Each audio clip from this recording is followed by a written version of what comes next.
Well, it's so good to have all of you with us today. My name is Chris, and we're in this second part of this series titled Unstitch'd. Well, I don't know if you've ever read this book, Oh, the Places You'll Go. Maybe for you, you've gifted this to countless seniors, whether it's a senior graduating from high school or college. But it's one of those kind of go-to books to give to someone as they're transitioning into that new stage of life. Dr. Seuss wrote it and published it in 1990. What were you doing in 1990? And this was his last book to be published. What's so powerful about this story is it's a story about all of our lives, the ups and downs, the twists and turns that all of us face as we journey through life. And I just want to read a short part of this book, Oh, the Places You'll Go. Right in the midst of the twists and turns of life, Dr. Seuss writes these words: "You'll come down from the lurch with an unpleasant bump, and the chances are then you'll be in a slump. And when you're in a slump, you're not in for much fun. Unslumping yourself is not easily done. You can get so confused that you'll start into race down long wiggled roads at a breaknecking pace and grind on for miles across weirdish wild space, headed, I fear, towards a most useless place, the waiting place.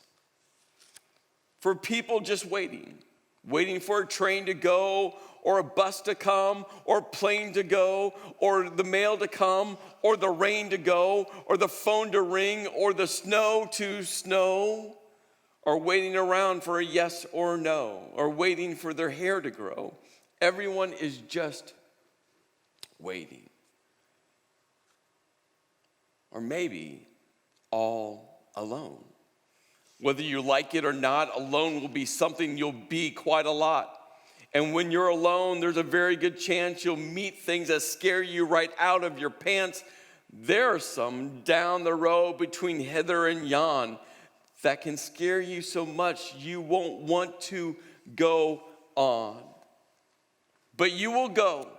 Though the weather be foul, on you will go. Though your enemies prowl, on you will go. Though the hacking cracks crow, onward up many a frightening creek. Though your arms may get sore and your sneakers may leak. On and on you will hike, and I know you'll hike far and face up to your problems, whatever they are. You see, I think about what Dr. Seuss wrote. On and on you'll hike, and I know you'll hike far and face up to your problems, whatever they are. And as I read those words, I almost wondered, should it be more like a question? And face up to your problems, whatever they are? Because I think there's something within all of us where we don't quite want to face up to our problems, especially the whatever they are type of problems. I mean, we all have the surface problems that we're comfortable talking about, the surface problems that we're okay divulging, whether it's to a spouse, a friend, a life group, right? Those are the easy things to talk about, those surface problems. But we all have problems so much deeper that I'm not sure if, maybe it's just me, I'm not sure if we're okay with divulging all of our problems. Well, let me flip the question a little bit, because I think we'll enjoy this question a little bit more. And here's a question. Do you know someone who isn't facing their problems?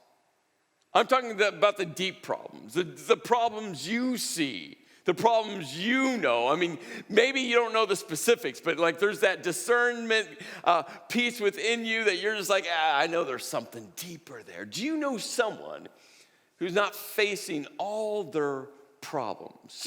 Sure you do. I mean, you'll talk about those people. I mean, you're an expert at other people's problems, aren't you? I mean, I know I am. I'm an expert at everyone else's problems. But isn't it so much more difficult to really face our own problems, to really face them, to really circle around them and gain perspective around them, to really pull them out of the deep and bring them to the surface where we can just maybe do something about them. Well, in this series that we're in called Unstitched, we're following the storyline of a guy named Elijah. Elijah was a prophet of God, which means he was a spokesperson of God. God would give him words to say and where to go and to who to say those words to, and Elijah would do that. And so we first picked up the story in part 1, where Elijah actually saw such a great supernatural show of God's power and strength. I mean, it's one of those epic stories in the Bible where Elijah prays on God, God rains down fire from heaven, and the fire just soaks up the entire wooden altar and the sacrifice on the altar and everything that was surrounding it and the water that had soaked it. I mean, supernatural power of God. And what happened right after that? Jezebel, the evil Queen Jezebel, said, Elijah, I'm coming after you. I'm going to kill you. And all of a sudden, like this, Elijah becomes unstitched. And what does he do? Well, there's 4 warning signs that just reflect when you're becoming unstitched. They're true for Elijah, and they're true for you and for me. First thing he does is he escapes. He literally runs for his life. Then he isolates. He looks at his servant, his travel companion, a close friend, and he literally tells him, you stay here, I'm going to go on without you. And after he isolates, and this always happens, after we isolate, we start to ruminate, which is a great word. It gets attached back to like a cow that eats some grass, some hay, chews it up, swallows it, and then regurgitates it, throws it back up. And we do this mentally all the time. We take thoughts and we just roll them back through them, roll them back through them, roll them back through all the time. And this is what Elijah does. And he literally says, God, I've had enough. I just want to die. And then he neglects himself to the point where God sends a messenger to give him water and to give him food. And after God, through this messenger, this angel, helps kind of bring Elijah, at least his physical body, back to some semblance of health, God says, get up, Elijah. You have a 40-day journey ahead of you. And over the next 40 days, God leads them to a place called Mount Sinai. Now, maybe you've heard of Mount Sinai before. Maybe you've never heard of Mount Sinai. But if you've heard of Moses, and most people have known Moses attached to the 10 Commandments. Well, the 10 Commandments God gave to Moses on this place called Mount Sinai. It's literally translated the place of God. And God leads Elijah some 600 years after Moses to that same mountain. And this is where we're going to pick up the story today. There Elijah came to a cave where he spent the night. But the Lord said to him, what are you doing here, Elijah? Now this is an important question because this wasn't a location question. God wasn't saying, hey, Elijah, why did you walk 40 days to Mount Sinai? Remember, God led Elijah to Mount Sinai. No, this is a much deeper question. What God was asking Elijah was, hey, Elijah, come here. Elijah, what's going on down deep? What's really going on? What are the problems that you are really facing? What do you need to take from the depth of your soul and surface? What's really going on, Elijah? What's really going on? Why are you here? Elijah says, I've zealously served the Lord God Almighty. I've done everything God has asked me to do.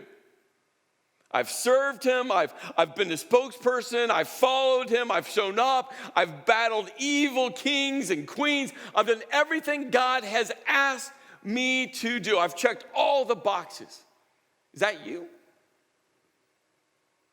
Is that your conversation with God. God, I've checked all your boxes. God, I go to church, check. I pray, check. I read my Bible, check. I'm in a life group, check. I serve people, check. I give generously, check. I #love first, check. God, I've done everything you've asked me to do. Have you said those words? I have. And Elijah's like, I've done everything. And then Elijah says, but the people, God, your people, God, the Israelites, they've broken their covenant with you. They've torn down your altars and killed every one of your prophets. In fact, I'm the only one left. And now they're trying to kill me too. Hey, God, I've done everything, and all your other people, all of them, they've done the exact opposite. God, I've been faithful to you. Everyone else hasn't been. God, I have done everything. I have given you my life, and look what everyone else has done. And what's interesting, God doesn't even answer them. God simply says to Elijah, go. I mean, God doesn't entertain it. God doesn't ask follow-up questions. God doesn't kind of sit Elijah down and say, oh, okay, Elijah, tell me what you're really feeling. God just goes, go and stand before me on the mountain. Go. Stand before me on the mountain. You see, this is so important for us to hold on to. God consistently, throughout the storyline that we find in the Bible, consistently requires action before answers. And here's what we do. We want to reverse that order, don't we? We want to go to God, get answers, then decide if we want to go into action. And God over and over and over again goes, no, you move.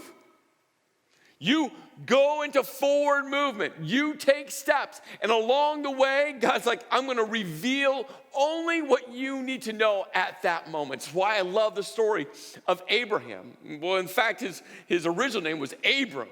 And God comes to Abram and says, go to the land I will show you. And Abram packs up everything. I mean, his entire estate, his family, his servants, all of his cattle, livestock, everything. And moves everything to the land God was going to show him. He had no idea where he was going to go. But he moved into action. You see, consistently throughout the storyline of the Bible, you see God saying, go. And along the way, I'll give you answers. My time, my moments. When I think you're ready, when I think other people are ready. Action almost always is before answers. And God says to Elijah, go, stand before me. So what does Elijah do? He went and he stood. And the Lord passed by. And a mighty windstorm hit the mountain. And it was such a terrible blast that the rocks were torn loose. But the Lord was not in the wind. After the wind, there was an earthquake. But the Lord was not in the earthquake. After the earthquake, there was a fire. But the Lord was not in the fire. And after the fire, there was a sound of a gentle whisper. And Elijah, in that moment, knew that he was going to face the almighty, holy God. And we're told that Elijah wrapped his face knowing that he was going to be facing God. He wrapped his face in his cloak and went outside and stood at the entrance of the cave. You see, God was making a statement. to Elijah, to you, to me. I mean, Elijah had experienced God's power, supernatural strength, raining down fire from heaven upon that altar as he defeated the 400 prophets and the 450 prophets of Baal, the 400 prophets of Ashtoreth. Like, Elijah had experienced that type of supernatural power from God. God can act in that way, but in this moment, in the wind, no. In the earthquake, no. In the fire, no. It was in the whisper. You see, what we have to realize is God is speaking to us, speaking to you. But God will quietly wait until I quiet myself. Something that I have learned over the years, that God is a patient God. And God will wait quietly until I just quiet myself.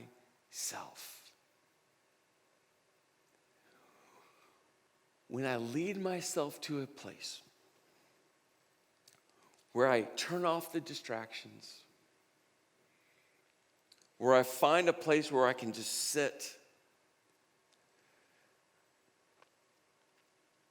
and not say a word.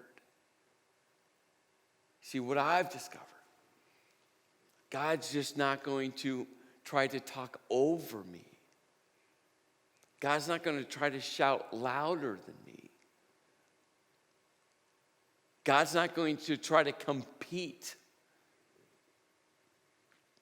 with me. You see, for Elijah,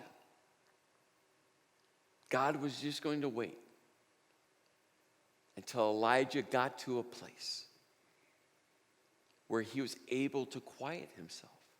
That's why I think 40 days was such an important part of Elijah's story. God knew it was going to take time for Elijah to get to a place where he would quiet himself. And as Elijah came out of that cave, realizing that he was in the presence of the Most High God, what question did God ask him? Well, it's the same question. What are you doing here, Elijah? And what do you think? Just for a moment. I mean, it's the same question that Elijah just answered. How do you think Elijah answered that question? I mean, I wonder if he paused for a bit and kind of scratched his head like, okay, hey, God, you just asked it.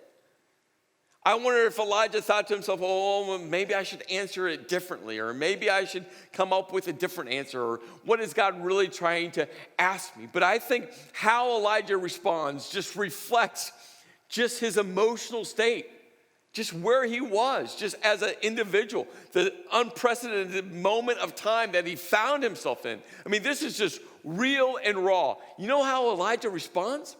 The same way he just did. He said to God, I've zealously served the Lord God Almighty.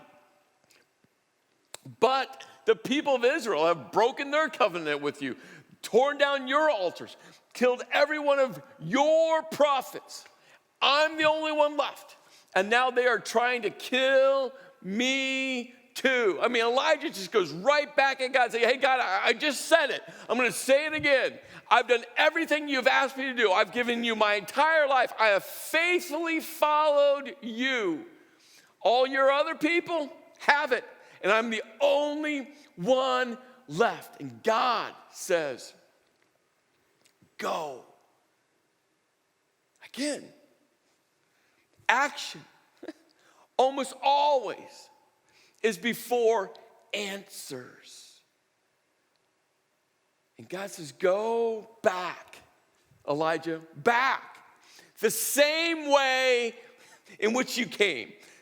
Hey, Elijah, the entire same path, every step along the way, I want you to backtrack your steps. Hey, Elijah, remember the broom tree that you sat underneath, in which I sent a messenger and he gave you water and baked you fresh bread? Go find that tree.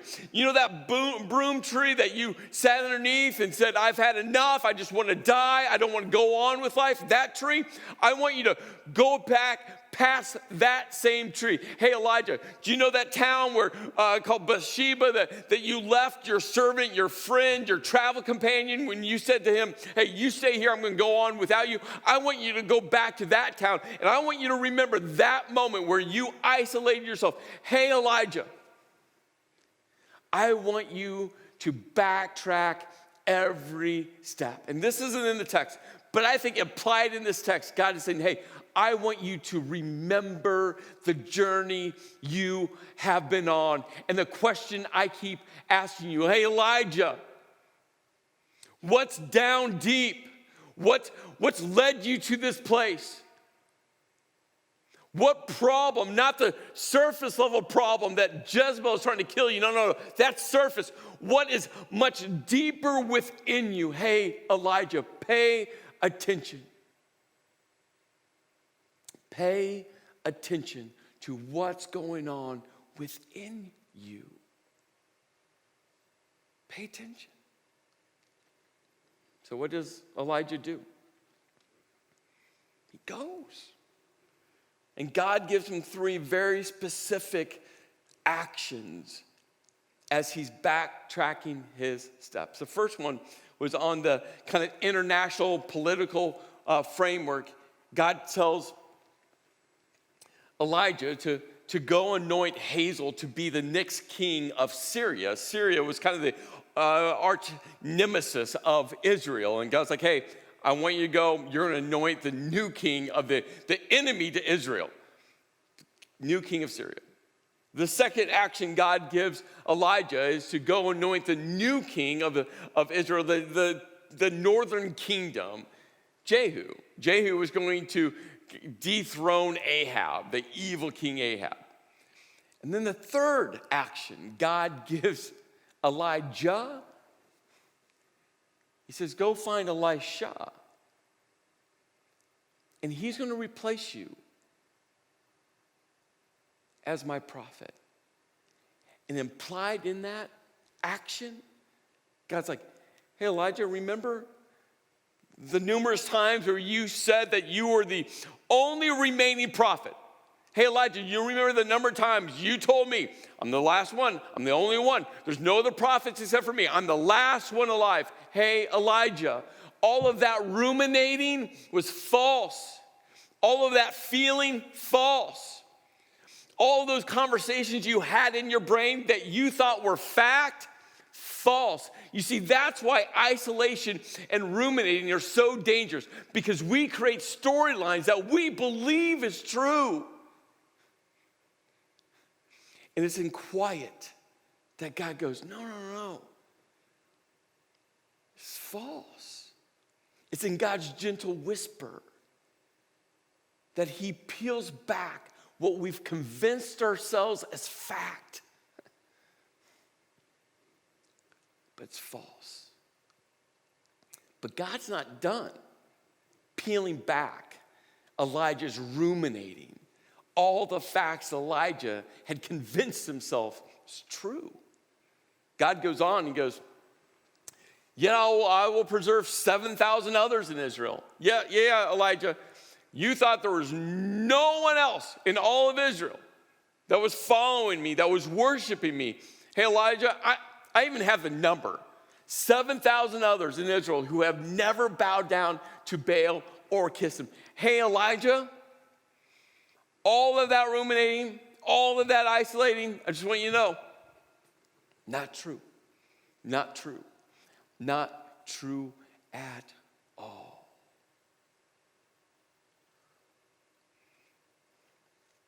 So after God gives Elijah this framework to go, what did Elijah do? He went. He went. Do you think he wanted to? Do you think he felt like it. Do you think, well, you can fill in the blank? I don't think so at all. But he went. You see, that is part of the faith journey. That's why over and over and over again, God just reminds us that action almost is always required before his answers. Because God knows us. There's so many times we don't feel like it. We don't want to. We start creating scenarios in our mind that just aren't true. And the power of the faith journey is to move our faith into forward movement. And that's why to quiet our spirit is so important, so we can hear God's whisper. Because God will quietly wait until we do. You see, at the very end of this Dr. Seuss book, Oh, the Places We Will Go, on the very, very last page, Dr. Seuss writes these words. So be your name Buxom or Bixby or Bray or Mordecai Alley Van Allen O'Shea. You're off to great places. Today is your day. Your mountain is waiting. So get on your way. See, just maybe in this season right now, this unprecedented moment, maybe there's a mountain that God is leading you to. Maybe right now, God is guiding you, your steps, to a mountain, to a cave, where he wants to whisper to you, to surface something that's down deep, a problem, an issue, something, you know.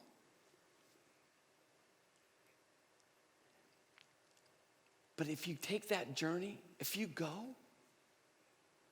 watch what God will do in you and through you. Because the other part of the storyline that you find throughout the whole Bible is God takes imperfect, broken, messy people like me, like Elijah, like you. And still in the midst of the mess says, go. Just go. So maybe instead of fighting God on the journey to the mountain, maybe in this moment you say, okay, God, let's go. Let's go. And listen to his whisper. So when God speaks, listen. Listen. And when God moves, and he will, respond. Let's pray. Dear Heavenly Father, Lord, I pray, whatever that mountain looks like for every single person, that they'll walk, they'll follow you, knowing that you are guiding their steps, knowing that you're going to meet their needs, knowing that your plan is perfect. And Lord, I pray, when you whisper, that they'll listen. And when you say go, when you say move, that they'll respond and go on a journey. Go on a journey. That you will guide every one of their steps. In your name I pray.